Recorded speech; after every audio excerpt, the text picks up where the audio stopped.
Yeah. You man ready to talk, yeah? Yeah. All right, man. Let's get into this. So today we've got a special guest. We've got ex-professional footballer, Boucaud. Welcome to the show, man. Thanks for coming down. Thanks, my bro. Appreciate it, man. No problem, man. So how you doing? So obviously, you know, we're in these unprecedented times with this COVID-19 thing. Like, how have things been going for you? Well, just the same as everyone else, really. Yeah. It's difficult due to what's going on, but I'm healthy. My kids are all right. My family's all right. Parents are good at the minute. So Yeah. just thank God for that, and just trying to crack on and do what we can do, really. Has it bothered you in any way? Like, when it come about and, you know, things were closing down, did it change how you started to see things, or you just thought, it's calm? Nah, to be fair, since obviously I've got older, changed my life completely in terms of, bro, I'm in the house a lot. Do you know what I mean? So it's not like I'm young again, running up and down, seeing my friends every minute and stuff like that. I got a family, so in terms of that, it hasn't really changed as much. It's just little things like maybe going out to a restaurant with the kids and with the family, or doing something with them, because sometimes you got to realize it's not just me going through it, it's them as well. Do you get what I mean? So in that sense, it's been a bit difficult, but it is where it is, and I'm sure things could be worse. So are they driving you mad at the moment? Yeah, man, we're homeschooling and all that. Yeah. But I don't want to sit Wait, here. are you doing that? Exactly. I don't want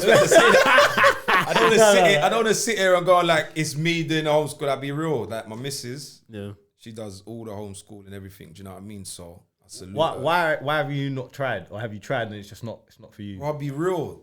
Certain time when the kids ask me certain questions, I don't even know what's going on. But I'm thinking my daughter's 10. One of my daughters is 10 and one's 6. Are they asking you questions? Yeah, they will be like, obviously, Dad, what, Yeah. like, what's this, or maths or English or whatever it may be. And you're and I'm like, bro, I don't really know you know. Do you get what I'm saying? So yeah. it's difficult for that, but I help where I can. Yeah, of and course. do my bit, man. Mm-hmm. Cool.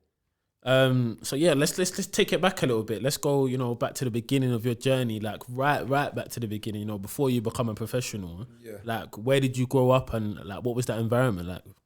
Well, I grew up in Edmonton, Yeah. North London. Yeah. Not too far from obviously Tottenham Stadium, White Hart Lane. And all Yeah. that. And yeah, it was just a normal kid growing up on a council estate, like a lot of us. Do you know what I mean? And just growing up, I didn't take football serious. To be honest, I was getting in trouble at school. Okay. And one of the teachers said, like, do you want to join the team? Okay. So I joined the team, and I started doing well, but I never really knew how good I really was. It was just like, I'm just playing for fun. Do you get what I mean? So are you playing on the estate, like, or is the first time you like sort of playing like structured stuff like at school?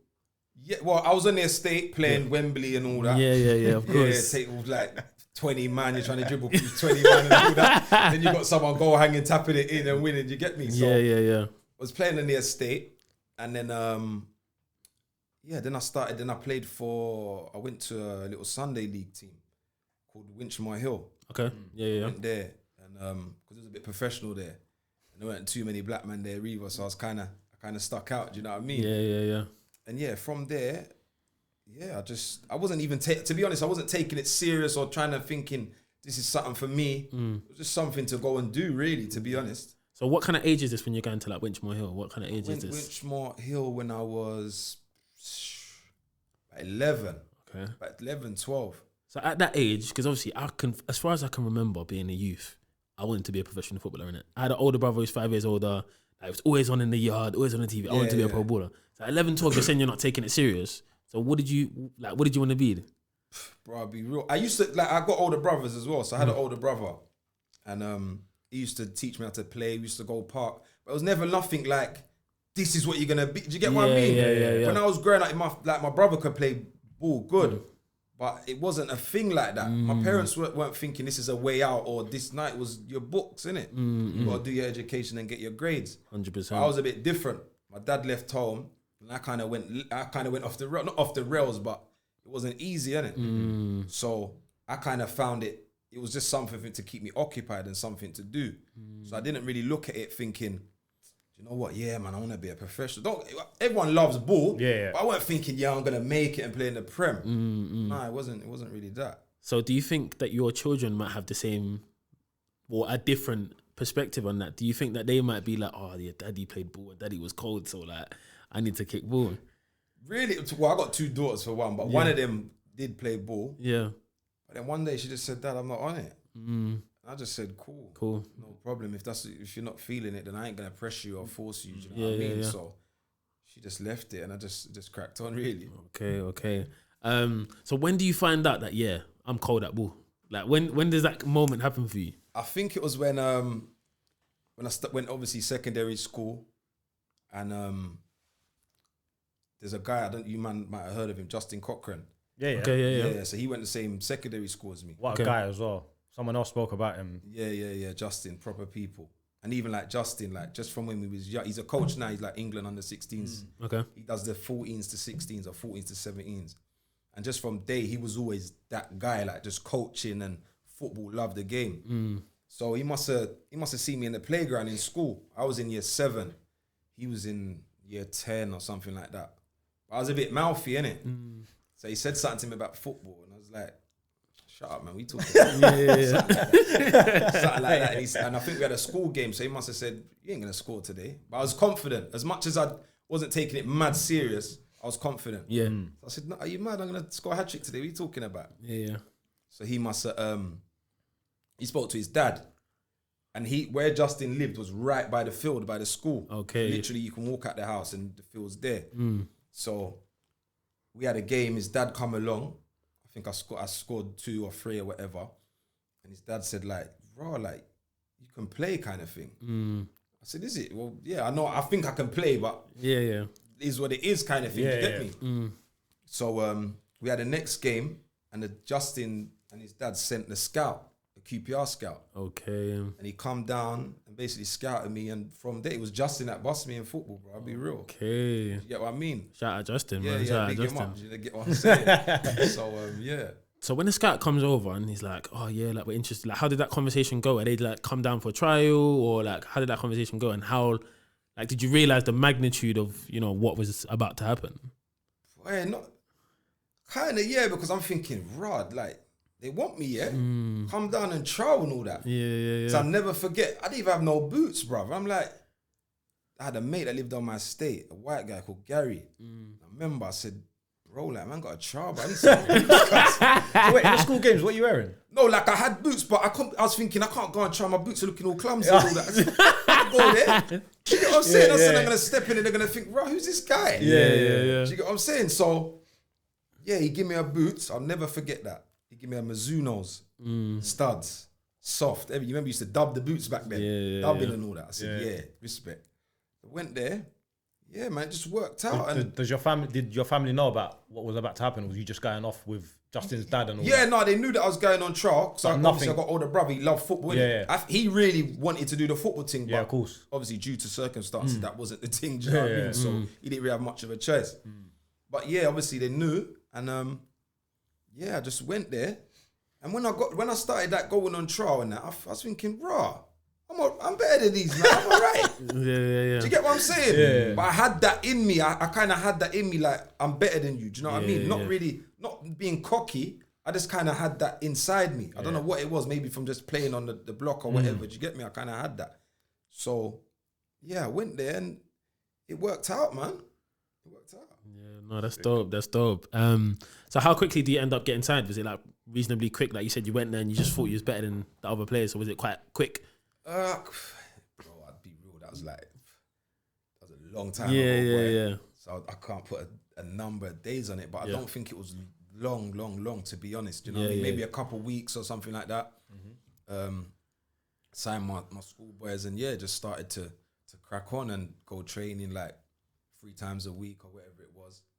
And yeah, man, it was good. It was fun, man. So coming back to the block here, after you've been signed, like, what was that feeling like? Like, obviously now, man, I'm seeing you around in your QPR gear and that, probably asking you for kit and all these kind of things. So like, did your life have to change around? Like, could you not hang around as much? And it didn't change, bro. I'll be real. It was just simple. Like I was just playing ball, but it's just something I was doing. I wasn't really moving no different. Yeah. I was still playing football in the park, in the estate, on the Astro, whatever it may have been. We were just cracking on and playing. Yeah. But I always saw, like, other boys playing, and I used to think like, bro, you man are good, like technically, and like that, because they got coached. I didn't get coached. I didn't know about coaching and drills and all that. You know what I mean? So do you think people were treating you differently now, though? Because Not you're the boy, you're the guy, you're the man that plays for I QPR. I think they thought like, raw, like he's got a chance. Do you get what I mean? He can do something. And I kind of felt that energy, because even in school, obviously we all went to school, and you know, like, who's the best in your year? That was always the jack. You know what I mean? Or when you're playing against other schools, they know straight away. Oh, my man, look out for him. And they were kind of screaming my name like that. Okay. And I had another like Turkish boy. I don't know if you met Kerem Bashkal. He was a baller as well. He's at Palace, but it didn't work out for him. But it was like us two, and I don't want to say no names just in case the man get upset. I say, yo, you didn't mention my name, but I was a baller. So yeah, it was good, man. Did you do your scholar at QPR? No. Okay. So there until under 16s then? Yeah, so I had to, I was getting like, I was playing up. So I was playing like with Justin, because Justin was also at QPR also. He used to play. Okay. So I was playing up, and I used to do a day release. So I used to go and do my schoolwork at QPR at the club, and train with the full-time boys and stuff like that. So it got to, this was when, who was there then? Was it Jerry Francis or someone? I can't remember who the gaffer was there, but the gaffer left and Ian Holloway came in. Okay.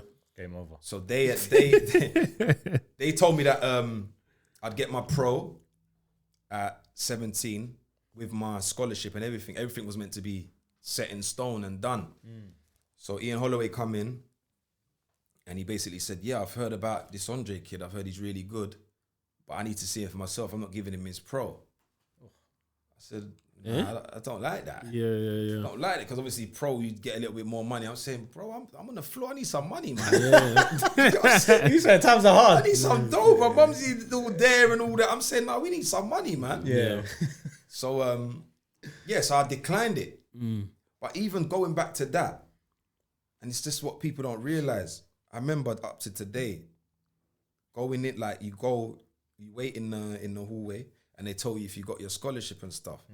And I remember guys coming out, man, just like, no, I didn't get it. And I was just like even one boy, Ashley Hall, he was one of the best footballers to ever come out of North London, bro.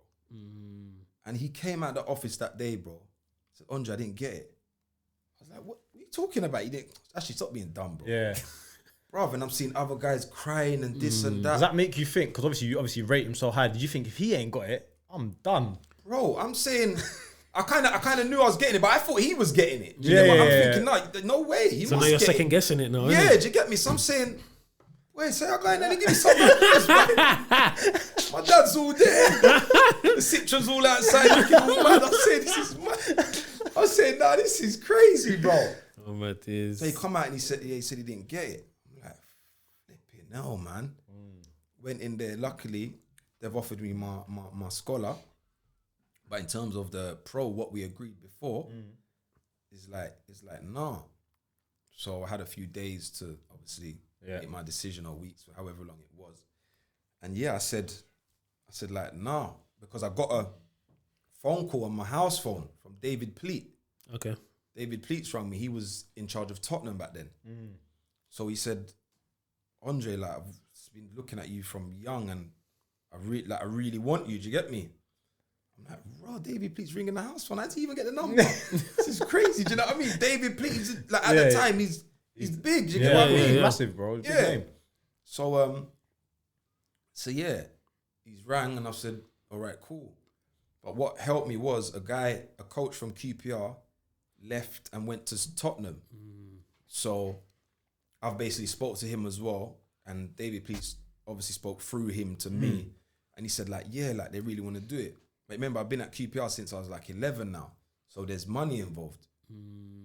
So I've turned that down, and I've started to go into train at Tottenham. It wasn't really a trial, it was more they need to try and sort out what they're going to agree in terms of money and stuff. So I was there for like about 2 months. Yeah, because obviously I'm from Edmonton, and now I'm playing for Tottenham. I'm like, boy, this is a dream. My brother supports Spurs. I support Spurs. I'm I'm like, I'm really here. Yeah. Go in there, training grounds, Chris, the balls, the Nike balls, the kit. They roll up the kits, all nice, food, drinks, water. I'm like, nah, man, I'm flipping, like, not made it, but I'm like, QPR was always, don't get me wrong, was a high standard. But now I'm at Tottenham. The next level now. Yeah, it's the next level. It's the next level at that age. 100%. Ginola and all that. Man walking past me in the training ground. I'm like, rah. So after the 2 months, the guy that was at QPR, the coach, I remember his name was Ray, I think it was. He's pulled me. He said, Andre, man, I got some bad news, bro. What are you talking about? He's like, yeah, we can't agree with QPR. They're asking for too much money. I'm like, but surely you can. What do you mean, bro? Yeah. And he's like, yeah, they wanted like $500,000 and plus add-ons. And I'm 60. When did you go from 15, 16? 15 turning 16. Yeah, 15 turning 16. Bro, when they give me that news that day, I don't think I ever told no one. Bro, I went home and I cried like a baby, bro. Man. I said to my mum, man, been waiting for this now, for all this time now. And I'm like, what is this? So basically QPR now, because I've decided to move on and not sign, they've put in this price tag on me. And everyone's saying, I'm not paying that for, this is 20 years ago, bro. Yeah. $500,000. That's basically their way of blocking you to let you know that you're declining us. Yeah, you're not doing nothing else nowhere. And that was Holloway. So I mean, now I'm thinking, nah, man, this guy's you get me? I'm saying, nah, this is wrong, bro. Yeah. How can you do that? At the end of the day, and it's Tottenham, so it's like, you got to understand where I'm coming from. I'm sure you was a kid once, and now Tottenham's coming for you and you're blocking. Yeah. I understand maybe. And he didn't really want you, because if he wanted you, he'd have gave you what you... No, he didn't. He was on some... Exactly. Some, I'm in charge. No, I ain't seen you enough. You're not getting it. Yeah. So they've put that price tag on me. And yeah, the deal crashed, bro. It was a really horrible time, bro. I keep it 100. I can imagine. I keep it real. It was nasty. That's ridiculous. Yeah, and I had a couple mates from Edmonton that were playing for Tottenham also. So we used to link up and go training and stuff, and it was like, yeah, this is comfy. Remember, QPR was over West London. Yeah. So it's hard to get there sometimes, and we had to get the train and all that. So it just made sense. But yeah, it didn't work out. Flipping out. So what happens? Do you end up just giving QPR the middle finger then and just? Nah. So after that, yes, I said, nah. Well, I didn't go back there, but now this price tag's on me. So it's like, where am I gonna go? Because who's gonna pay this money? Yeah. So I got a phone call from. Well, Arsenal wanted, they was interested as well, but they're like, well, Andre, we can't pay that. Yeah. So I got a phone call from Reading. I remember, I never forget it. They phoned me and they're like, can you get to Reading? I'm like, where's Reading, bro? Talking about get to Reading, talking about, get on train and all that. Yeah. Remember, I know about Underground. Yeah. I don't know about National Rail going. And all these things. So telling me go King's Cross and wait and get the fast train to what was it, to like Bracknell or something? Yeah. I'm saying, well, I don't know about all that. So anyway, obviously I had to do it, innit? Yeah. This is what I want to be. This is what I want to do. So I went up there, had a meeting with them.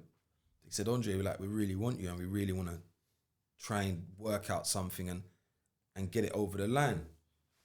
And then they ended up, which I thought Tottenham could have done anyway, they ended up taking QPR to something called Tribunal. Yeah. So I ended up signing for Reading like that. Okay. And they gave me my pro and my scholar, and then I done it at Reading. Okay, so was that like a relief for you to finally be like, oh, flipping no? Because probably at one point you thought like, I don't know what I'm gonna do here because they've got this price tag on me. Like loads of clubs want me, but I can't get through this. So was you thinking you'd have to go back to QPR, or was you thinking like what was the thought process at that time? I'd be real. I didn't know what to think. I didn't know what to think. I just thought. To be honest, I was just thinking, why me, man? I'm at Spurs. Can't you just give me a little squeeze? Yeah. You know what I'm saying? I'm thinking, you know what I mean? But yeah, it was horrible. But then when I finally got the thing done at Reading in terms of the tribunal and everything, I just felt relieved. I could just go and play football. Yeah. And I was kind of excited as well. It was kind of out the area, so it was something different. Do you know what I mean? So what was the expectation for you going there? Like, did you feel a bit of pressure? Because obviously they've gone through like a big ordeal to get you in. They've gone through the tribunal thing. They're giving you the pro. They put a lot of faith in you. Like, did you feel a little bit of pressure now? Not really, because I didn't feel like everybody knew. I didn't feel like it was a known thing. It's because you're at the ends as well. So Yeah, they're not going to know. It wasn't like a known thing. Like, oh my God, we paid this money for this guy. Right. It wasn't really like that. It was just like, this was a situation of what it had to go through to get over the line. And They've done it. Yeah, and they done it. Do you know what I mean? So that was all really. So obviously, when you're now a scholar / pro at Reading, are things going well for you? Are you smashing in the youth team? Are you getting on the bench for the first team? These kind of things, training with the first team. Yeah, it was going good, man. Started off where I was 60. I signed my pro at 17. Come there, mum, dad, everything. My dad's got on the big suit trousers, everything. Everyone's there, the picture and all that. The boot cuttings. Yeah, it was mad. I think he's wearing the suit trousers in the Air Force. That's his thing. That's cold. That's cold. So he come up there, my mum and everyone come up there. And at the time, my coach was Brendan Rodgers. Okay. So it was proper coach. Yeah, proper. Yeah, proper. He was a baller as well. Joined in the training, he's better than some of the players. That's mad. Yeah, do you know what I mean? That's mad. Yeah, I signed my pro at 17, and he was my youth team coach, but Pardew was the first team coach. And I remember Pardew come to me, and he just said to me like, "No, you got to come out of that change room." And I was 17, so he took me out of the youth team change room and put me in the first team change room. So I'm in there with them. I'm playing. It was reserves then. It weren't like 20. At the time, they were in League One. Nah, there's in the champ. There's in the champ. Yeah, there's in the champ. Yeah, there's in the champ, and we was yeah, he put me in that change room and I was with them and I was just playing like reserves. He didn't want me playing no youth team football, no nothing. He said, this is you. This is, I think your pathway is going to be here. And yeah, I was cracking on. Do you know what I mean? And it was good, man. So when you moved into that change room, was there anyone who kind of put their arm around you as the young kid and was kind of like, yeah, come, like, let me show you the way? Or did they see it as a threat? A bit because of my personality. Okay. It was like... So was you still yourself in that So in that talk big us change about room? talk us about your personality. When you say what for people that don't know, what is your personality? When you say personality, what are we talking about? I'm outspoken. Yeah. Yeah. I've got I believe in myself. And I just, when I went in there with the first team, like, you know, like a lot of people go shy. Don't get me wrong, I wasn't an arsehole and shouting and screaming like I've cracked it. Not that, but I believed in myself. And even when I was training with them, I thought, you're not even that good, bro. Yeah. Not to say you're not that good, because of course they're level. But you're not far away from you. Yeah, exactly. I'm not but far I'm not from that you. far from you. Yeah. I'm thinking like I can do something here. Do you know what I mean? Yeah. So, and being in that change room helped me. But there was a few young guys in there also, what I would speak with and stuff like that. And I could always articulate myself in a certain way and speak to everyone. Do you know what I mean? So it was good, man. I didn't feel no way. So having that self-belief, did that rub a couple of people wrong in the first team? 100%. So what happened? Like, did you get into like any arguments? Anyone rattling you in training? Yeah, What's like going on? I felt like when you would train, I could see people, sometimes they don't want to give me the ball. We all know that. And I'd end up saying, bruv, give me the ball. What you do? Like, what? Because I'm 17. Like, obviously I'm here for a reason. And I'm trying to do my thing. And maybe sometimes it's the older guys as well. Like, you've had your time, bro. I'm trying to do something with my life here. And it's not me being I'm not being disrespectful in no way. But you might take it disrespectfully. But we're on the same pitch now, isn't it? Yeah, we're on the same pitch. So exactly. just like you're trying to get in the team, that's what I'm trying to do. What do you think? I'm just happy because I'm training it? Yeah. No, it's not that. You know what I mean? So, yeah, who did I have an argument with? I had an argument with a few of them, you know. I'll be real. Because a lot of the older pros, where I had something about myself, they didn't like that. You're supposed to be quiet. Pardew loved that about me. That I literally didn't give a shit. I'd say, give me the ball. Yeah. And I'm 17, do you know what I mean? So it benefited me in that situation, but I'm sure with other gaffers, they might look at it and take it a different way. Yeah. So obviously, the older first team players are expecting you to be the shy, quiet, don't say anything, pick up all the cones kind of kid. And you're not on that. Nah, I was on the complete opposite, man. Back then, didn't you have to clean boots? Yeah, I did. Whose boots did you clean?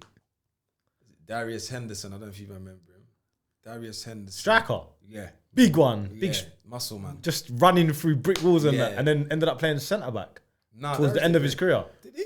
I don't know, but I remember you talking about a big guy just running through brick walls and that and just doing that. He was a big, strong man. Yeah. Him. I think Darius and an Irish boy called Joe Gamble. I cleaned his. But because I turned pro at 17, I didn't clean it for long because I weren't in them changing room. Out there. Yeah. So wait, was anyone cleaning your boots? Who cleaned my boots? Well, at 17, someone else was cleaning your boots. I don't think I didn't lie. I don't think I. Yeah, nah, they didn't. Are you sure? Yeah, because I feel like you'd be like, I'm pro now, innit? Here you go. I didn't. To be honest, when I was cleaning the boots, I was just thinking about the Christmas money bonus. that around. I heard the bonuses were mad. Yeah, but them man didn't really nice me. They didn't really deal with me properly. Yeah, because you're a threat, innit? I don't think I was cleaning them properly though. When I get in the boots, man, saying, "Man, they're all damp and all that." I'm saying, "Why don't chat to me like that? What do you think this is?" You know what I mean? But that was the thing back then. Do you get what I mean? But yeah, I don't. From what I can remember. Nah, no one didn't clean my boots. Cause even Christmas time, I'm saying, yeah, you man, we're gonna get nice. It's Christmas time. I think Joe come and drop me like a 50 or something. Yeah. It might even have been a 40. Yeah. I'm saying, big man, because my scholarship was £40 a week. Yeah. It was £40 a week. Yeah, it's mad. I was under pressure. Yeah. Them time You needed that Christmas fees, innit? Bro, £40. It was 40 and then 40. Oh, it might have been 45. It was low. Yeah. Because Reading was champ. Yeah. So when I was speaking to my other mates at Spurs, they're like, yeah, I'm on 90. I'm like, bro. You're getting double up. You're getting bread. I'm saying, nah, to get my little credit. Yeah. My little bus pass. Now, to be fair, let me not lie. Reading, because when we was there, they bought you a yearly bus pass. Okay. So you had that. But like, obviously, still, it wasn't a lot. Yeah. It wasn't a lot. And these are things that people don't understand. As a scholar, they might have seen me. Think, yeah, there's that boy Andre's at Reading. I weren't pro yet. Yeah. I'm on £40 a week, bro. Do you know what I mean? But yeah, the boots. They gave me something, to be fair. So I was grateful. So how did things progress for you? Like, obviously now you're a pro, you're training. Like, did you get to like get on the bench? Did you like get into the first team fold, or did you not really break through at Reading? Well, I didn't break through really like that at Reading in the end, but I went on loan because Pardew was saying basically he doesn't want me playing. I need to go and play men's football now. So I said, cool. Like, what's happening? And he said, Barry Fry wants you. Okay. I said, why this Barry Fry's guy's a maniac, bro. Yeah. Do you know what I mean? From back then even till now, he's a maniac. It was crazy, bro. So they was in was it Division? Remember, it was different then, bro. Yeah. It was Division 1, 2, 3. But it's equivalent to League 1. You're that old? Yeah, bro. That's what I was playing. big shirts and all that. So I went there at 17 in League 1. Yeah. And I signed there on loan for like the rest of the season. There was about 10 games left or something like that. And yeah, man, I went in there and I played, done really well. The following season, I went back there again because he asked me to come back. On loan, yeah? Yeah, on loan. So I went on loan twice. Mm-hmm. And then Pardew, what happened was Pardew called me back because he's saying, all right, cool, you've gone there, done really well. The second time, yeah? He recalled you. Yeah. He's quite short. Yeah. So he's saying like, you're doing really well. I want to start integrating you now and like to start playing and stuff. These times I'm like 18. But then Pardew left. I don't know if you lot remember, he left to go West Ham. Yeah, he just crashed, just left me. I'm like, big man. He didn't take you either. No, but he signed in his deal. He couldn't take no one from Reading. Yeah. Hell. And at the time, from what I can remember, he wanted to take me and Nicky Shorey. Okay. Because Nicky was there. He was left foot was like a 1. Yeah. Sweet. Great left foot. Yeah, so he's left. Funny story, actually. Nicky Story went to my school, or our school. Oh, did he, yeah? Yeah. That boy's left foot was so nice. Yeah. Jesus Christ. Mad. Cold. Wasn't big or anything like that, or strong or anything, but his sweet quality left peg on his left foot was just so good. Yeah. So Pardew's left to go West Ham. And I never forget, I crashed my car in Edmonton on the high road. I crashed my car. This guy laughing. Bus hit me or something on the high road. I don't know what I was doing. Yeah, I'll never forget. Reckless.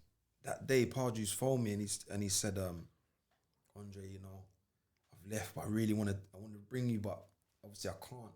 I don't think he could sign anyone from Reading for like a year or something like that.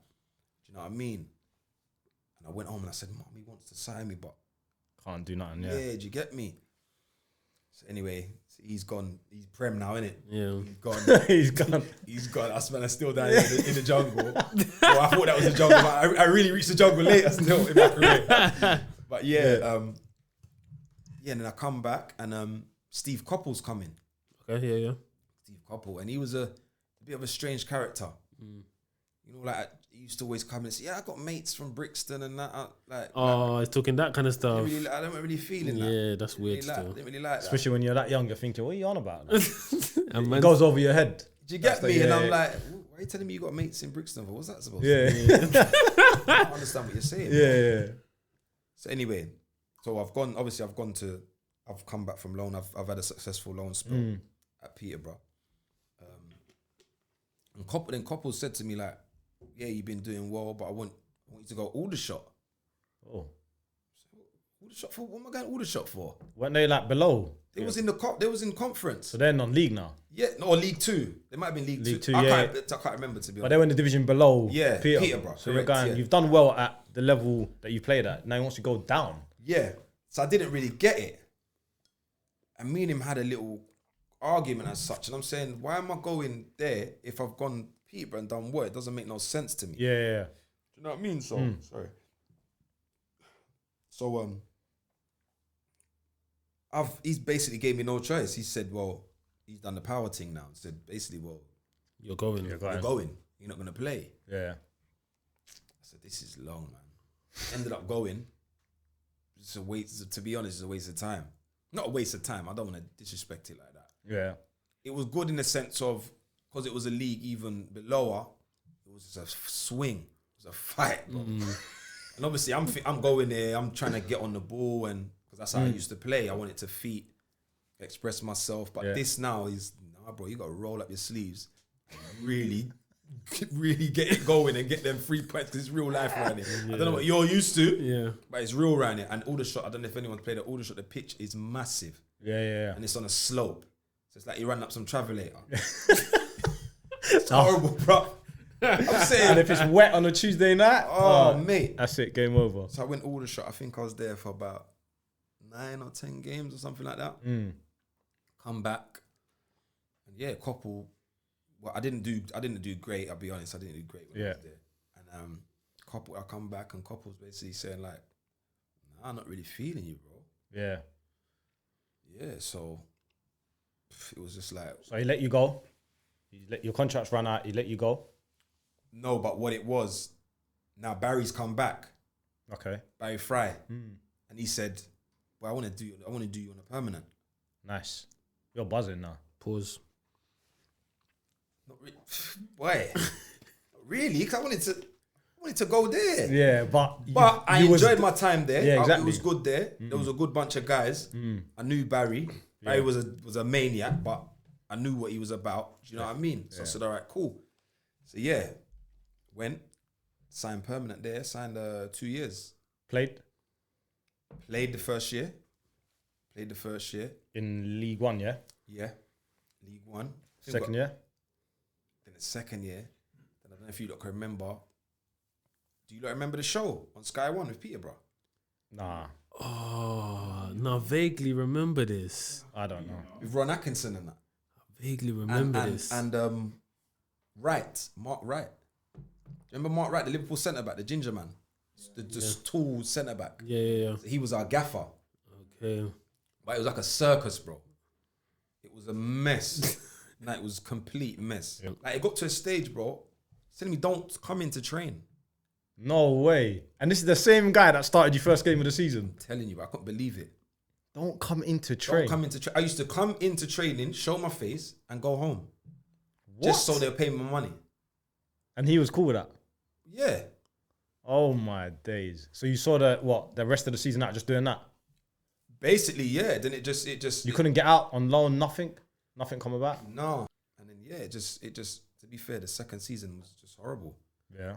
Yeah. So you saw your time out there. Peterborough's done. What now? Now I'll be real, it's starting to fall. Starting to get a bit peak. Yeah, starting to fall. I'm starting to think, flip, is this for me? I'm starting to think. When you say starting to fall, so you left Peterborough, phone's not ringing. Not really. Nothing's really happening.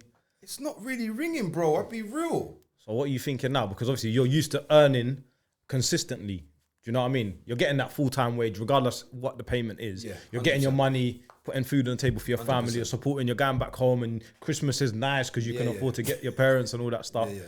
Now I'm like, and it's like, maybe a couple of the phone calls I'm getting, the teams that are ringing me, I'm like, I never heard of these teams. I'm like, damn, I never thought I'd be going down there. Yeah.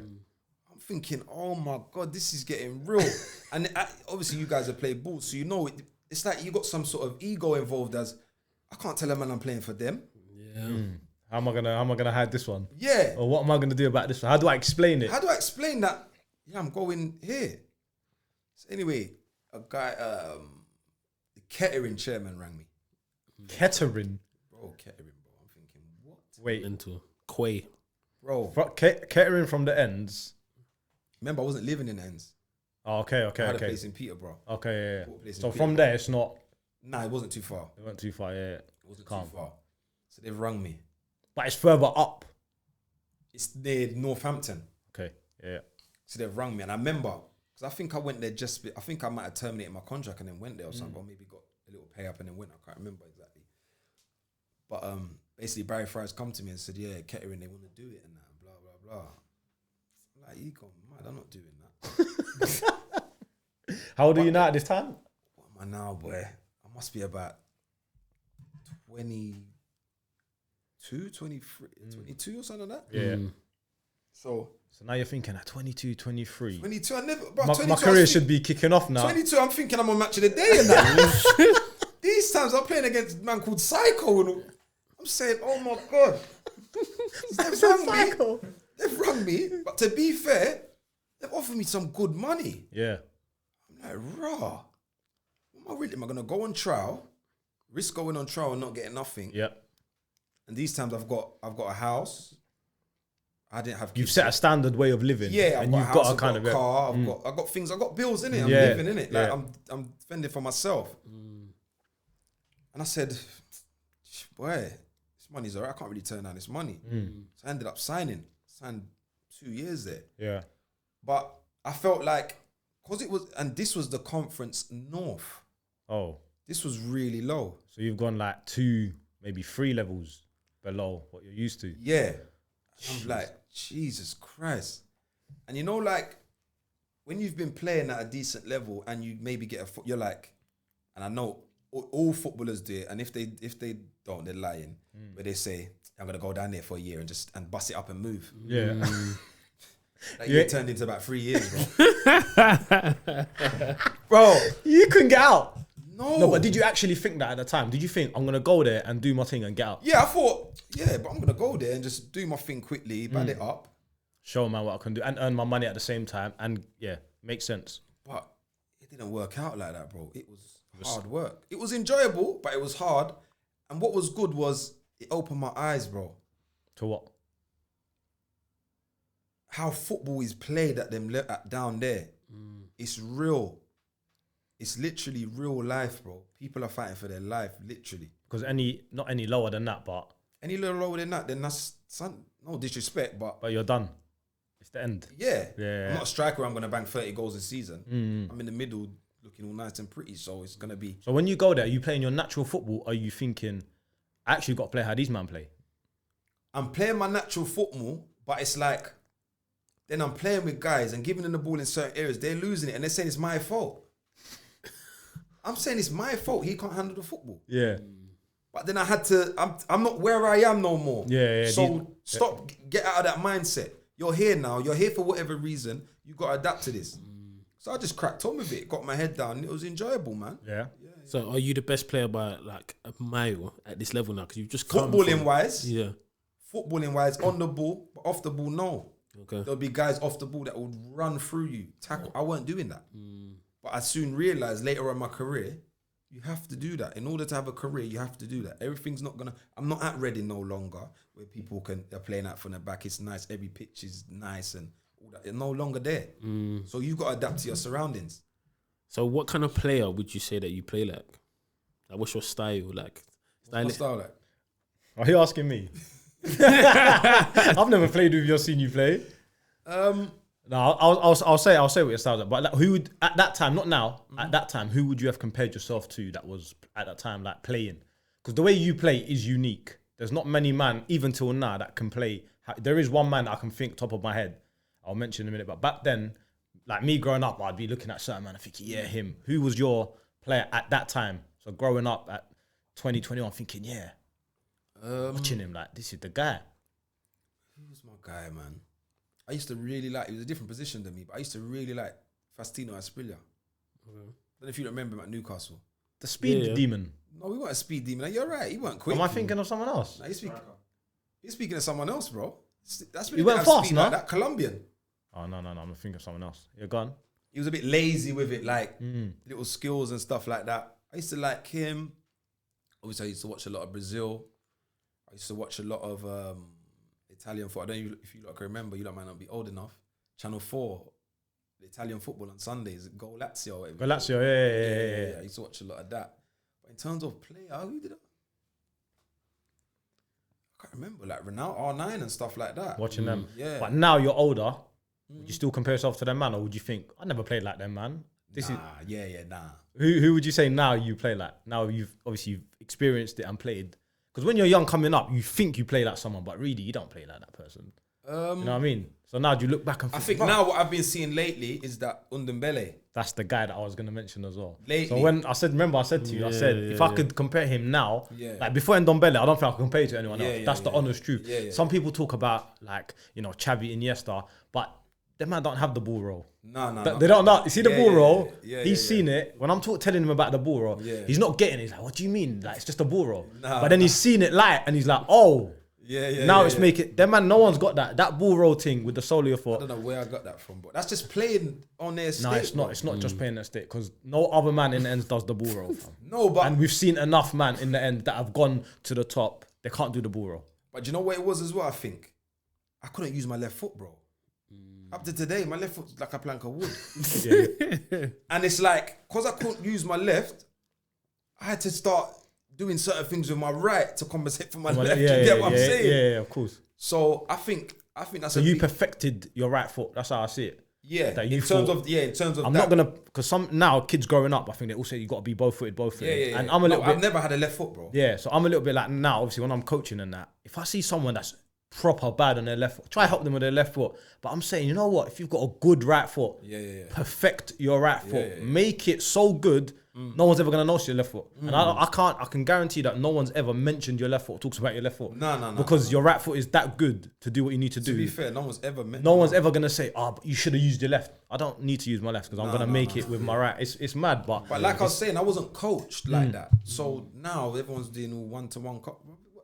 About one-to-one coach. Do you think anyone had money for that? Yeah. Not money for that. Yeah. So I wasn't coached to know this with the left, that with it. When I obviously went to academy, we was doing drills and coaching and stuff, but it wasn't like you have to use your left and you're using your left this whole session. No, it weren't that. None of that. No. So I just used to just. So you're at Kettering, 3 years, 3 years. You're there. What's the next one? Luton. Nah. Or you're in that level. You're in and around that level. You're circulating a couple of clubs. You got promoted and stuff like that. But you're not back in the league. No. Yeah. I went Wickham. Yeah. So I decided to leave Kettering. I don't even and what, they were same level or just the level above? Or they were in the league? He was in the conference. Okay. He was in the conference and Wickham was in League 2. Okay. The manager was Paul Lambert. Okay. So I've gone there on trial. And I always, like I said, from young, what I find is, so like even like when us lot play football, we'll go and I'll be like, how are these boys here? How they can actually play ball? I've played a lot of football my whole life. Yeah. These men have got better touch, better vision, better ability than a lot of these guys playing. But what I find is, a lot of guys from our area that can go in the cage and play like that, they don't go and play like that when they go on trial. When they go into these professional environments, they move stiff and move different. They try and fit in with what's in front of them. Correct. But my thing was, this is me, innit? Yeah, this is how I play ball. Like. Yeah. So I will go in there, demand the football, do whatever I'm doing, innit? And more time than not, every time I went on trial, it worked. So I've gone to Wickham, and there was literally no space, bro. it was just like my agent said go there, but it was a token. It was like he's doing something for me, innit? Yeah. So go there. But realistically, there was no space. But where I've gone there, I made space. Yeah. Cold. And Lambert signed me, give me a 1-year deal. I played a few games, was in and out. He ended up busting out again and going Norwich. Yeah. And then after that, because Wickham was quick, and then I went. Where did I go from Wickham? I might have went back to Kettering. You know, Back home. yeah. So I think I was at Kettering for 2 years. Then went Wickham. Come back. Then went back to Kettering. Yeah. Because obviously I didn't play a lot of football. And then York bought me. Jesus. Yeah, it bought me for like 60 grand. That's big money down in them leagues still. That's nice. Yeah, so they bought me in January. And Lincoln, you're getting further and further. Yeah, so I was obviously I was at Kettering. Now I've gone to York. York's near Leeds. Yeah. So I'm thinking, and I just had my daughter now. I'm thinking, bro, this is, and because I had a place in Peterborough. We just moved to Peterborough. Yeah. Never forget moving all the stuff, and now I've got a phone call to go York. Mad. But I'm saying It's not nice down there. it's work at the end of the day. Yeah. Do you know what I mean? You gotta dust yourself off and go. So we've gone to York, and to be fair, York was a great time, bro. Was The it? manager called Gary Mills, wicked manager. Yeah. Proper football, bro. Like No way. Crazy. Like I swear. Did you know that before you went there? Like, did you? Not that. Not to the level what When it you was. Yeah. Like every day, it's 2 touch every day. No way. 3 touch max. So So all the man that dribble, they're like, this is dead, man. This is dumb. Yo, buzzing. I'm like, bro, you just want to dribble, your head's locked down, you just want to dribble, raise your head, bro. But it showed that when you practice and you coach a certain way and you try and implement something, bro, we was literally, I don't think conference, and then we was in the conference, I've ever seen this football ever, bro. Mad. It was crazy. So they bought me in January. I stayed there till the following, I was there a year. I stayed there till the following January. And then Luton bought me. Then Luton played like 80 grand or something like that. So you've had a double move in a year. Yeah. Are you starting to think now? Yeah, I'm starting to think like, bro, like I'm actually getting noticed. Like I'm starting to build my thing. And I was enjoying my football. Yeah, because like you said back then, there's not money like that around. So for them to buy it and buy it, it's showing. So it's showing that you trust me, what I'm doing or whatever. Do you know what I mean? So they put in the bid. And I never forget, I must have went to Madrid for the day because it was my mate's birthday. So he just said, yeah, we're gonna go to Madrid, and it was deadline day. So when I've come back, I've had about missed calls, texts, and all that. My agent, call me now. So I've rung him, just come out of the airport, Luton Airport, and he's like, I just had Luton on the phone. They put in a bid, it's been accepted. Like what you saying? These times Luton was in the conference as well, but they was top. Yeah. They were top of the league by enough points. Yeah. So I'm saying, yeah, of course, innit? Luton's a big club, bro. Yeah, of course. Yeah, It's a big club. Big fan base. Yeah. Big fan base, everything. So I'm like, yeah, it's a no-brainer. The money, right? It was more money. Obviously, I wanted more, but it was whatever, innit? Yeah, of course. So decided to go there, signed maybe 2.5 years or something like that there. But it's like, everywhere I go, it starts so good. And I'm like, oh, again. The manager left. Oh my days. How long into your time there? It wasn't even that long, bro. 6 months? Because we was top. And I don't know, if you know Luton, because of the size of the club, you're expected to win every single game. Yeah. Not 1-0. 1-0, they're mad, they're angry. 1-0, they're angry. They're like, no, this ain't good enough. You're expected to win every game like 3, 4, 5-0, bro. Just because of the fan base and the stature of the club. Yeah. And as you know, down in them leagues, it's not easy. Gritty. Yeah. Do you get what I mean? But it was nice. You're getting like, in non-league, you're getting 8,000 every game. It's rammed. And the it's stadium's rammed. tight with the fans on the pitch. It was enjoyable. Do you know what I mean? So a new gaffer's coming now, Paul Boucaud. And his man's come in. And bro, he's just moving crazy. He drew one of the boys in the office and he said, the reason why Andre looks good in training because you lot are doing all his running. Stop giving him the ball. What? I'm like, what the fuck? I'm like, what is wrong with these people? So how did you find that out? the boy, because obviously I'm good with everyone, innit? Yeah. So the boys told me, innit? And you're thinking, I'm like, what's wrong with this guy? If you don't want to play me, don't play me. So anyway, he's basically saying I'm not in his plans. I'm not suited to what he wants to do. All right, cool. This is what it is. He's come to me and he said, got a team for you to go on loan on. Who? It's Tamworth. huh? I've gone mad. I'll sit down here, collect every single penny and not move. I'm not going Tamworth. Tamworth. I said, you're actually disrespectful for even telling me. You're right. That is mad. At this time, you're 26? 26. 26. I'm 26. So now you know what kind of player Yeah, you I'm know. saying, are you all right? Yeah. You lot bought me flipping a year ago, whatever it was. Now you're telling me to go Tamworth. No, because I knew in my head, if I go bro, I'm coming from Luton. They're expecting me to go there and smash it. But as you know, you might go there. You've been there already. You know what And it's like. not that. You're playing with man that doesn't suit the way you play. So you could end up in a jam. Yeah. No fault of your own. So I said, I'm not doing that. I'd rather sit down here. Yeah. So obviously I've sat down. I've told him, no, you gone mad. Forget it. Yeah. And that's exactly how I'm telling you. I said, no, I'm not doing it. So forget it. I can actually imagine it So he as said, well. all right, cool. Even the director pulled me.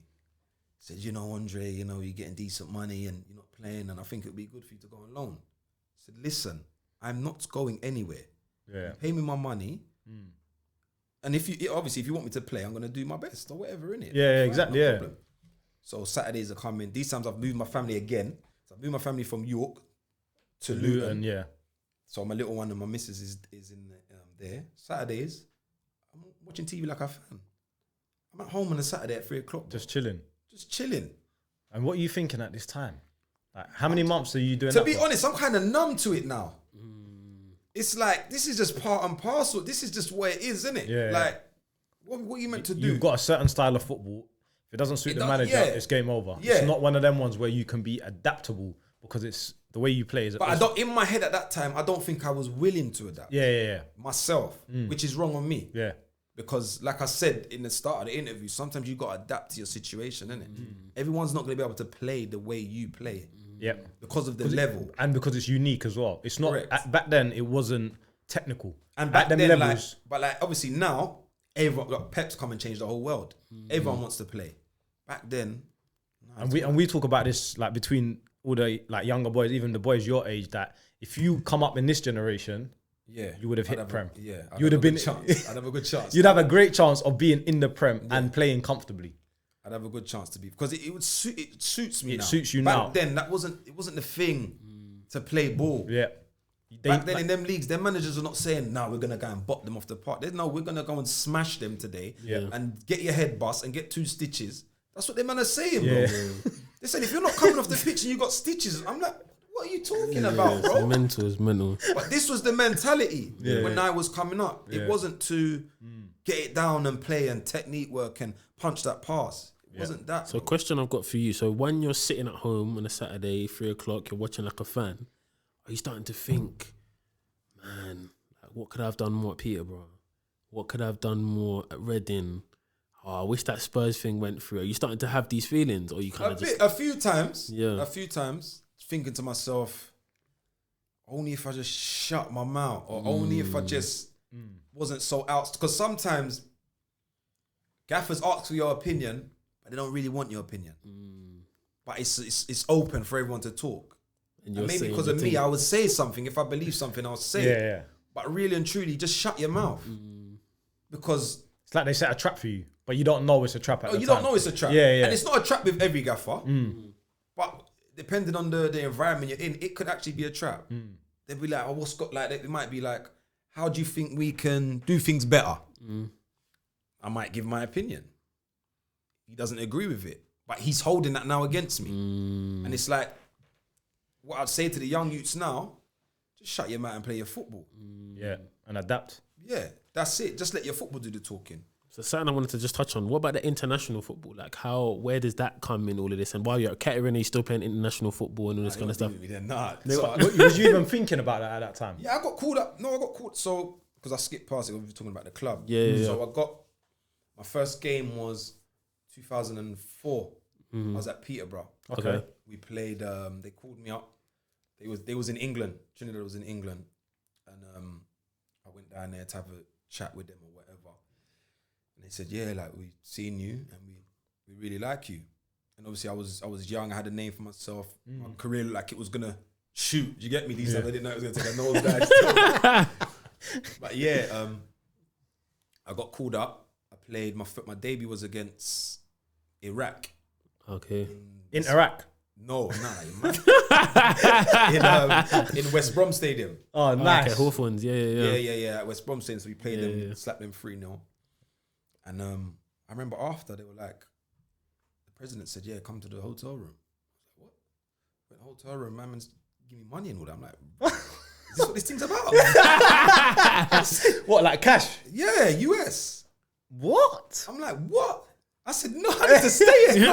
This thing's proper. Can I play here? Yeah, you get me. Can I play here weekend? Yeah. You know what I mean?" So played there, started there. That was 2004.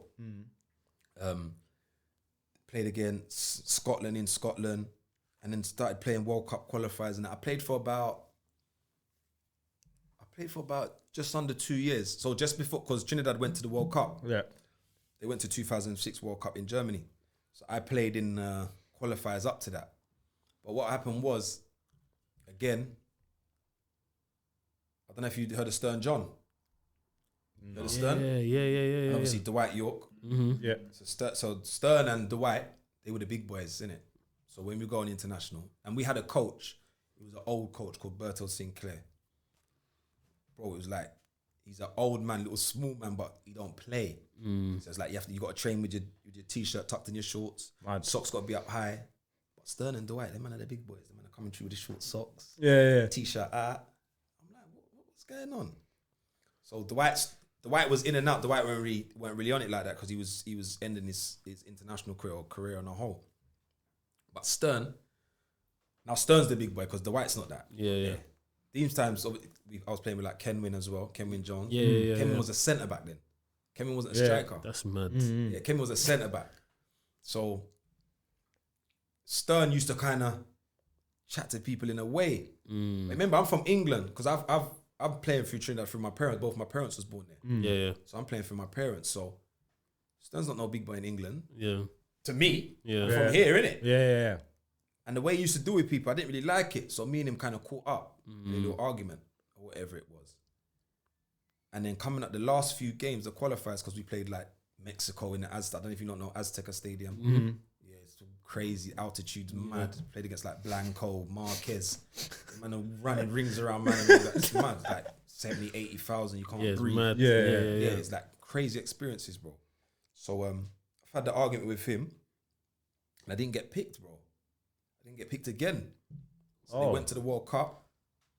My days. Because I played a part, so I got a little bit of money, and I got they give me like tickets for the games. But I went on that. So I just gave them to my dad. And I got a ticket for my dad to go to Germany, and he went and watched the games with his mate. So we got 2 tickets for each game. And he went. And then I come back into international when, what was it, about 7 years later, bro.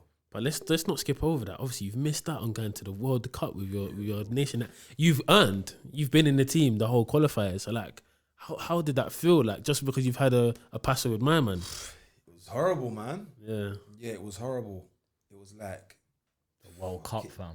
Bro, this is mad. We play in the state. This is what we play. Wembley, do you World know how Cup. hard it is for Trinidad and Tobago to qualify for the World But Cup?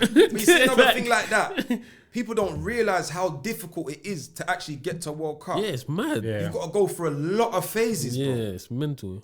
So it's like, I've done all of this, and I'm not getting nothing for it, basically. I take it you was a starter in all of these qualifying games and stuff. no, I wasn't starting all the time, to be honest. Okay. I wasn't starting all the time, but I was coming on. Yeah. But that specific game against Mexico, like I've played against, but up now I played against Mexico about 6-7 times.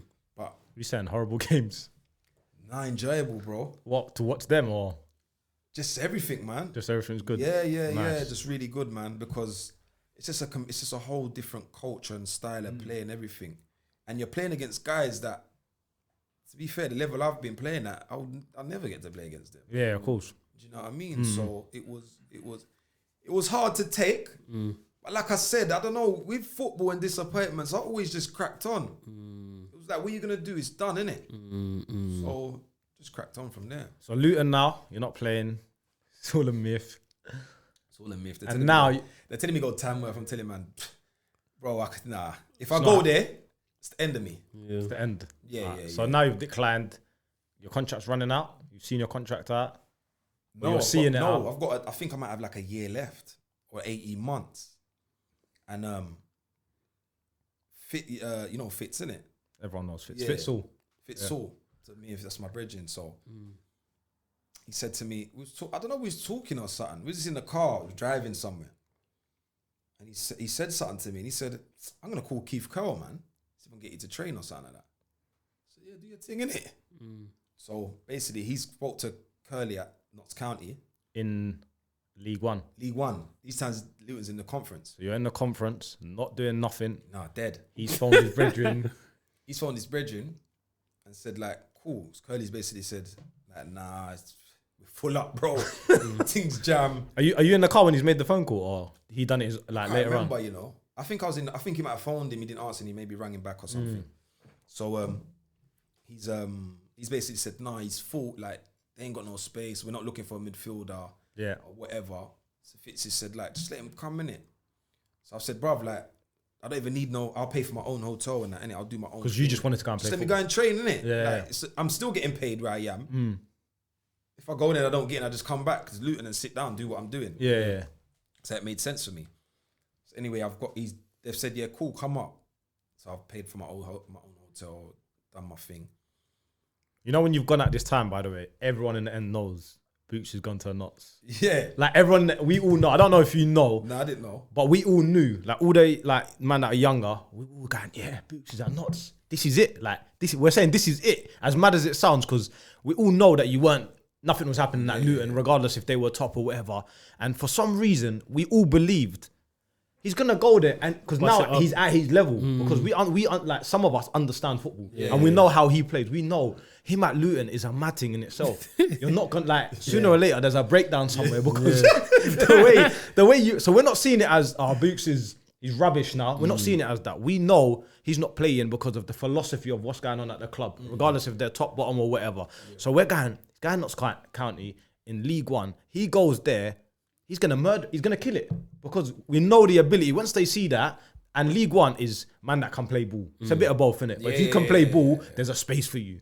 So like at this moment where bro, it's so mad, yeah. So to cut you, bro, it's the first time I actually started doubting myself, bro. I swear. Bro, no way, brother. I remember I was there and I'm like, wait, can I handle it with these man? Because you've been away for a while now. Been away for a while and things ain't looking too great. Yeah.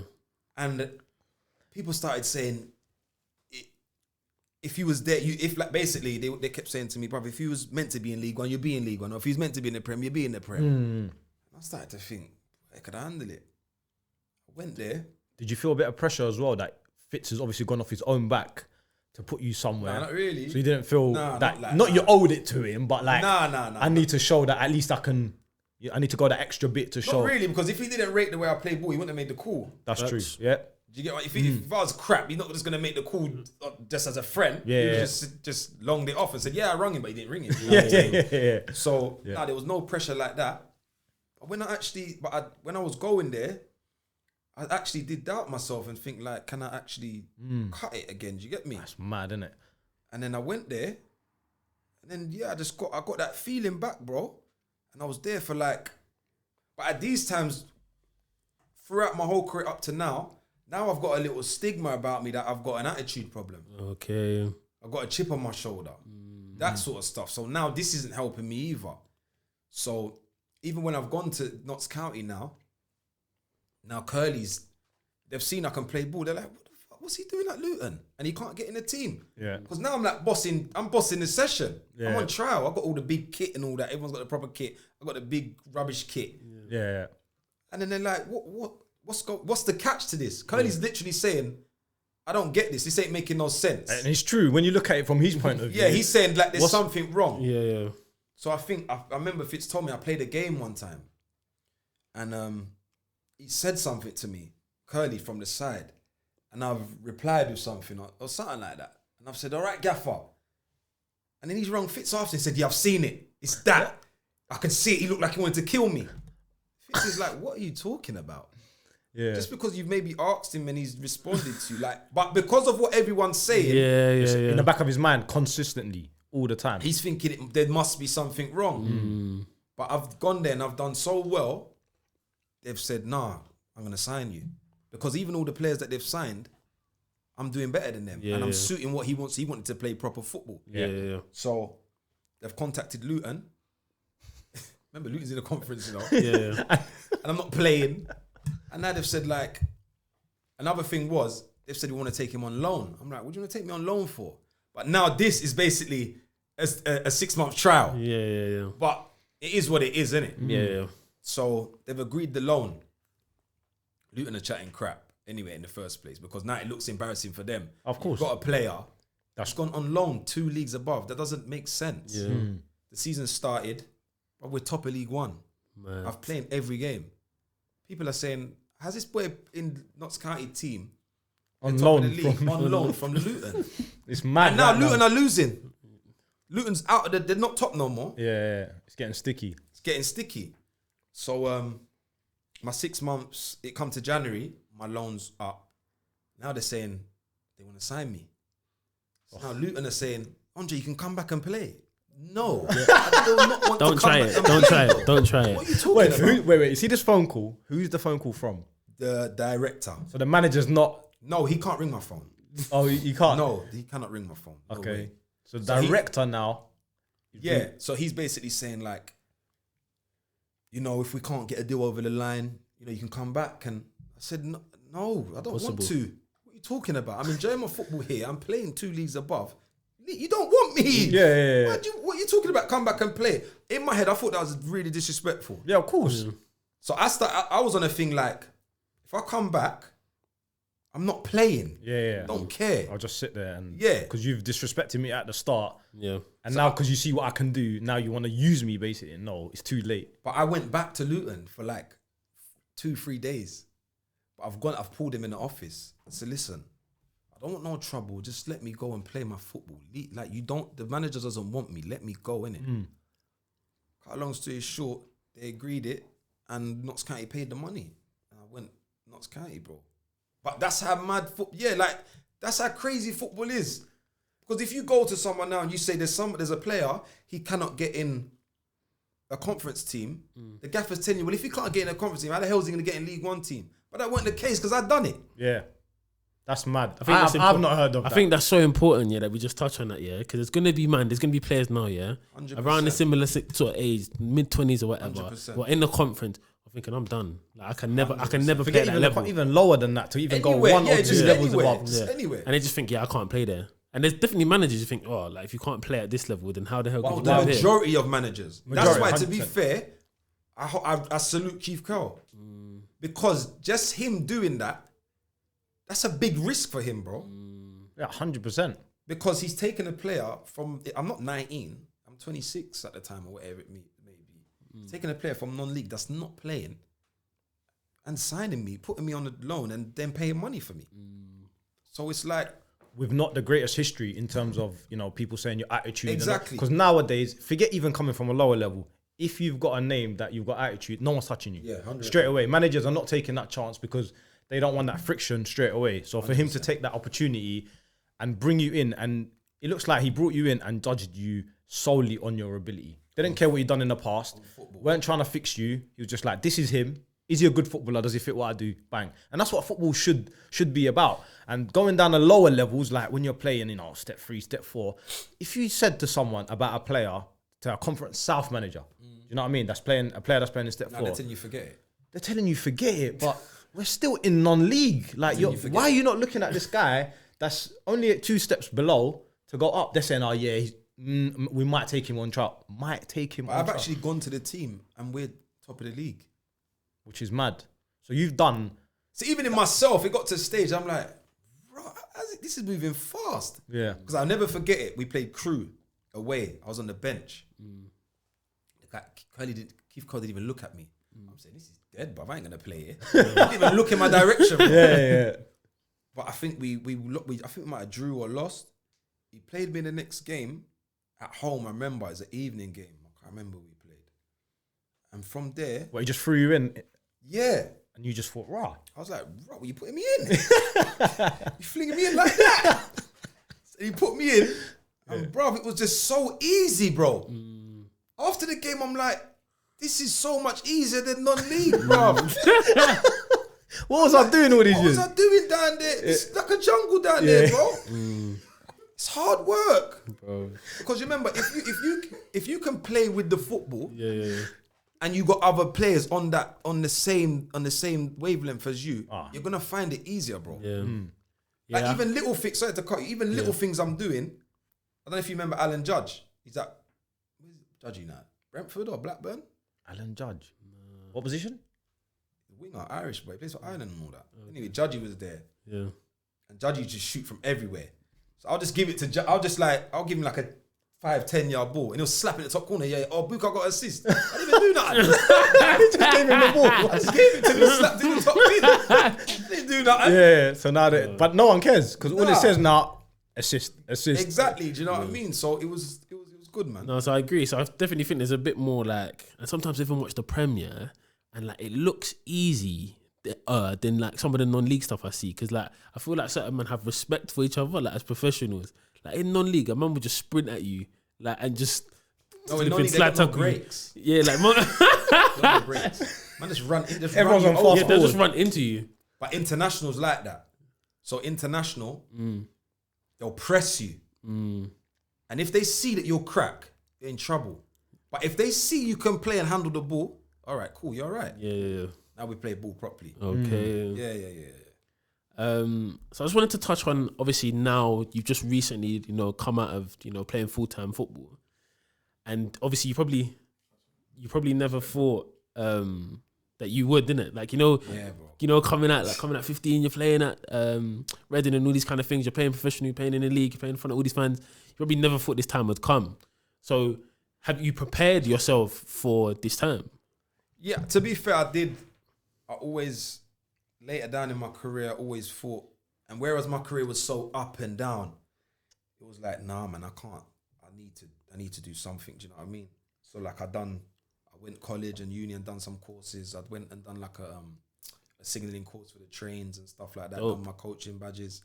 So even if I wasn't going to use them, Still something to go ahead there. I always said to myself, so I think at the time I signed a 2-year deal somewhere. I think it might have been at Dagenham, I think. I signed a 2-year deal at Dagenham, and I said to myself, in this 2 years, I have to come out with something. So I paid my money for my course and done my course and come out with that. And I started to do my badges. Do you know what I mean? But I started thinking about it from about then. Because I played with a lot of older guys also. So I've seen what they've been through, and it's not an easy transition. 100%. You see, like your time at Daggers, you got signed by John Still. Nah, Wayne Burnett. So you didn't play under John Still at Daggers? Yeah, I did in the end. But Wayne signed me. Yeah.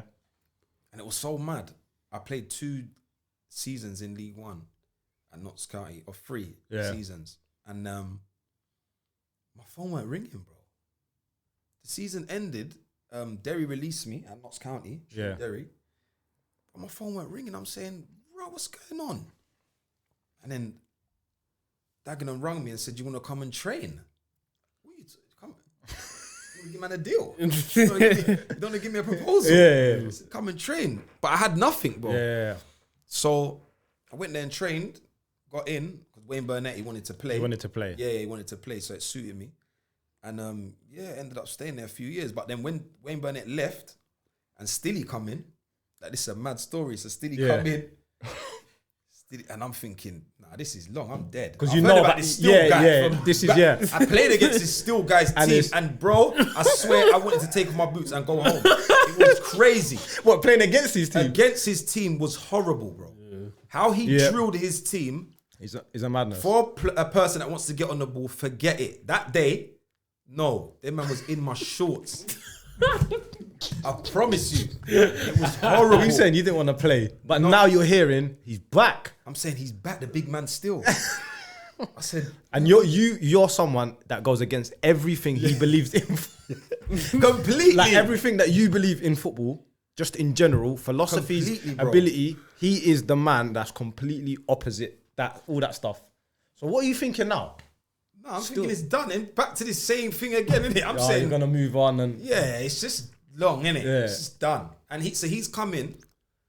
I'll give him one thing. He didn't treat me bad. He didn't treat me no way. Yeah. Do you know what I mean? But he said to me straight, big man, you're not for me, bro.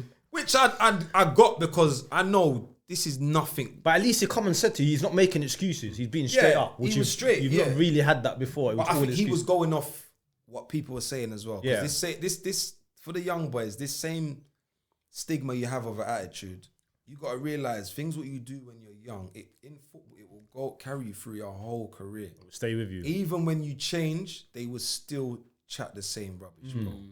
So my thing to you guys is don't even give them no excuse to say anything. Facts. Get dropped for footballing reason or for you not being fit enough. Don't be getting dropped for your attitude or the way you carry yourself. Yeah. Do you know what I mean? 100%. But yeah, Stilly, he told me, yeah, it's not for him. But now I've been through so much. I'm just like, I'm just gonna get my head down and play, man. Like, bro, I don't know how I did, but I just turned it around, bro. And I realized, it's like I realized with John Still, you have to run. If you're not running, you're not playing. Yeah. Doesn't matter how much ability It doesn't matter. what you can do with a ball. And it got to, bro, I swear, people come to watch me at Dagenham, they're saying, this isn't Andre, bro. Because I literally had no choice. It was either that or I'm going to be going somewhere else again, doing all this other stuff. I just got my head down, didn't cause no problems. I said, Gaffer, no problem. As long as you don't treat me no different, it's fine. Football's opinions. Yeah. Cracked on. Bro, the man's making me captain and all that, giving me deals. So for someone like Stilly to do that to someone like yourself is a massive thing. Yeah, Because- huge. A captain and a leader for Stilly is someone that's 6'2". Yeah. It can run, lean machine, head it, volley it, 50 stitches, all of that kind of stuff. But now, Andre Boucaud, Yeah, it's mad. technical player, now he's leading the side. It's crazy. I couldn't believe it myself. And this is the same guy that's told you straight up from the start, you're not for me, see you later. So Yeah. you've turned it around. The penny's dropped for you. Yeah, the Really- penny dropped. Yeah. But The at penny this dropped. time, how old are you now at this time? 28, 29. So you're coming to your late 30s and the penny's dropping now. I'm saying if that penny dropped a few years earlier, It'd have been different, of course. you'd have been somewhere where you deservingly should have been. Because everyone says it and everyone talks about it till this day. You're the one person. There's other men that have had abilities and they've been unlucky with injuries and blah blah. But they say with ability, and we're talking about man that have played in the Prem. Yeah. Like there's man in there that played in the Prem and the Championship, top level stuff that go and say, yeah, he's not better than Books. He's not better than Books. So the penny drops now and you're thinking, I can actually do it. You can actually do what's required to be 100%, a footballer. 100%. It was just, you had a belief. In my mind, You had a certain way of playing football and it was Correct. like, you're not changing me. This is me. You either like me or not. But it's like you felt everything was against you, but really they weren't. It was just their way of... just their way of that's how they see playing. football. Yeah. And it was all you had to do was really just accept what they wanted. I do think it. the stigma of my attitude and stuff like that didn't help the situation. No, it didn't. But that come because you weren't agreeing with how they wanted to do things. That's why the attitude comes from, innit? Yeah. So if you would have just accepted that, they weren't really against your way of playing. But my thing was, growing up the way I grew up and playing ball the way I played ball, my thing was I cannot have time on the football and just kick it. Yeah. And Bro, you played when football I give to away enjoy. the ball, Yeah. I'm embarrassed, bro. Literally, I swear on my mum's life, I'm embarrassed, bro. Yeah. If I'm playing and I give away the ball 2-3 times, literally in my head, I'm thinking, Andre, you look like a prat. Yeah. And that's how I've grown up playing ball. Like I take pride in passing the football, bro. I wouldn't have been able to play international if I couldn't play football. You cannot go on the international stage, play against Mexico, Argentina, Costa Rica, all these teams and hit the channel. It doesn't work. Yeah. There's no such thing in international football as first 25, I'm going to turn them. What is that?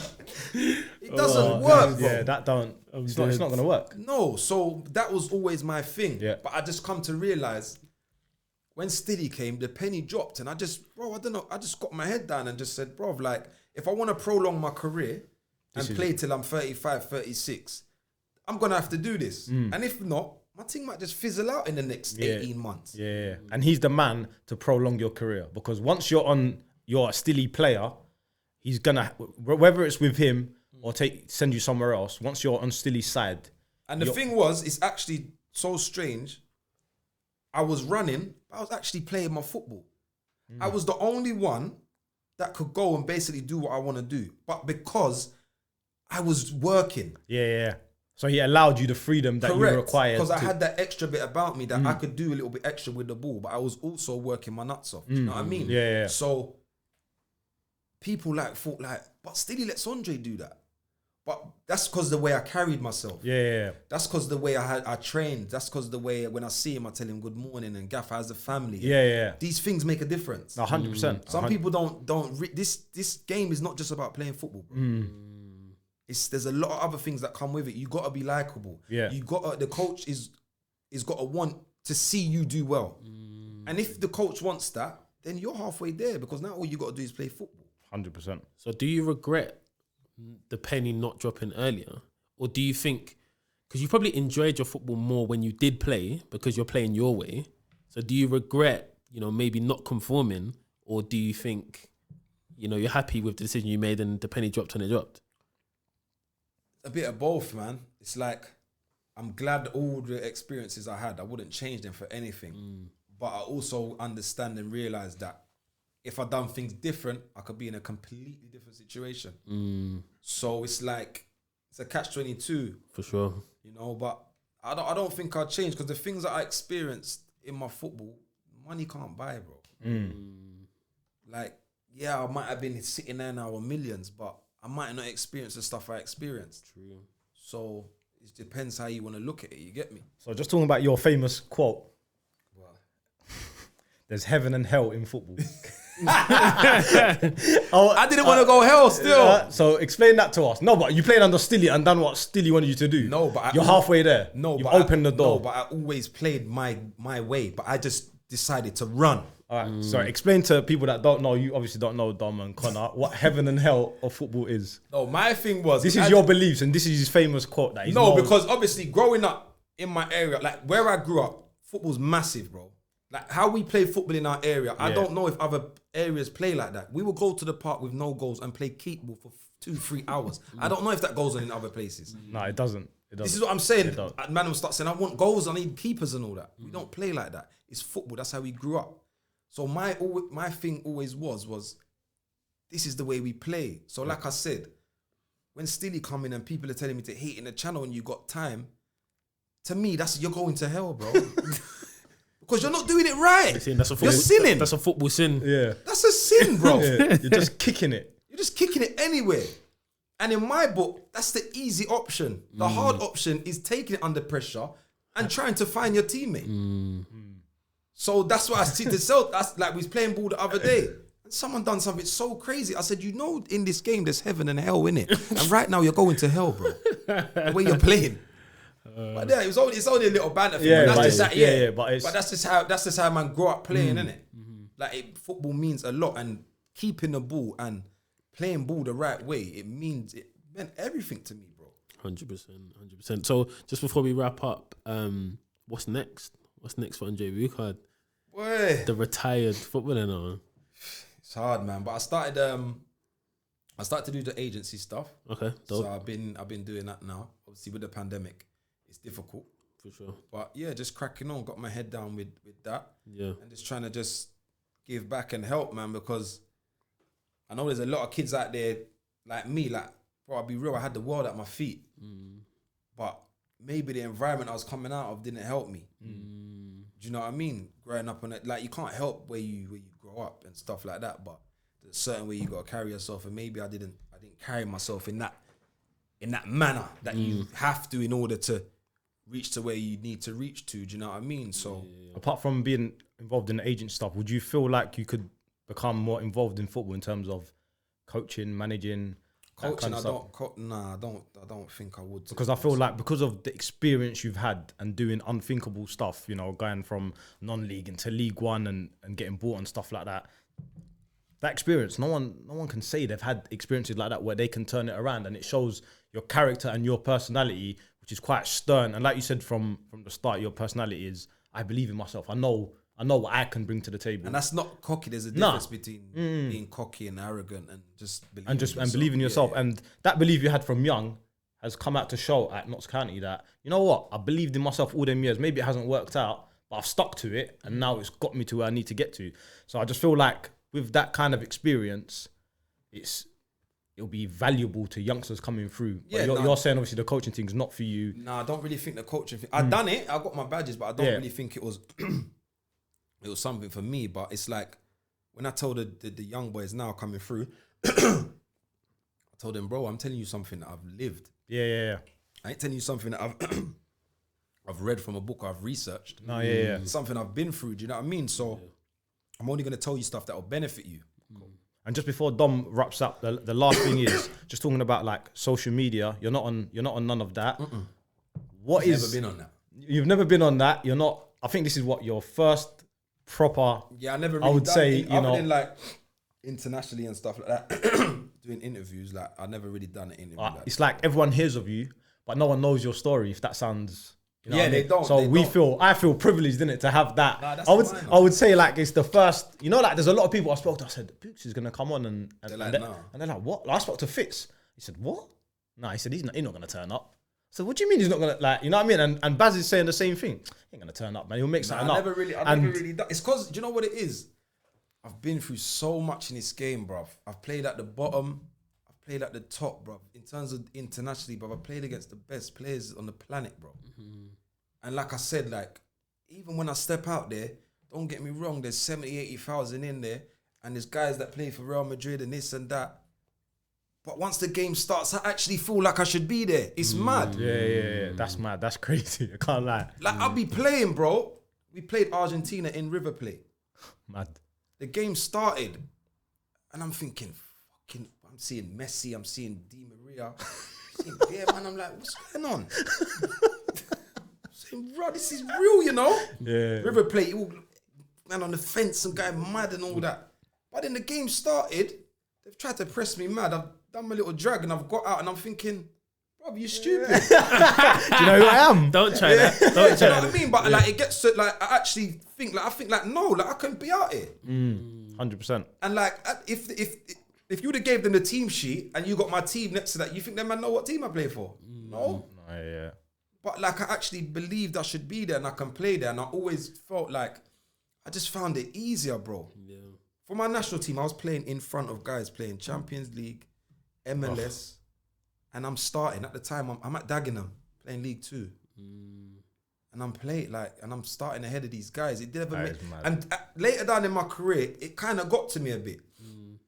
Because I thought, how the hell am I doing this? And then I'm going back and You're going to the bottom. We got Morecambe away or something. On the Tuesday night, you got West. I'm telling you. Yeah. Played in 2 Gold Cups, World Cup qualifiers, Copa America. Oh, now I've got Morecambe away.